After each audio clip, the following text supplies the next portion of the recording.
না আমিও বলতেছি, সেটাই হোক বলতেছি, এরা তো বোঝে না চতুর্দিকে যে গণজোয়ার তৈরি হয়েছে আমাদের। হ্যাঁ,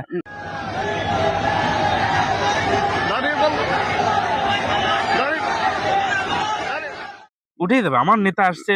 না মামা আসলে এবার যে গণজোয়ারটা দেখতেছেন এটা তো আসলে ন্যায় ইনসাফের পক্ষে মামা। মামা মানে মানুষ ন্যায় ইনসাফের পক্ষে যারা থাকবে তাদের সাথে গণজোয়ার করতেছে মামা।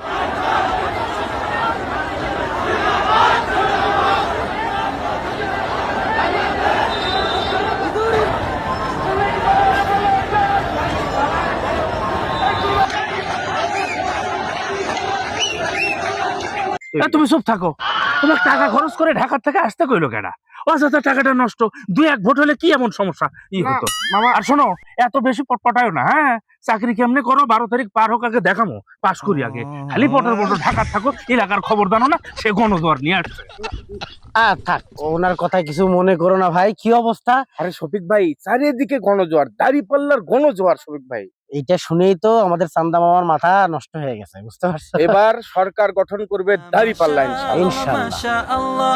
Victory for Daripalla, for the people Daripalla, for justice Daripalla, glory for Daripalla.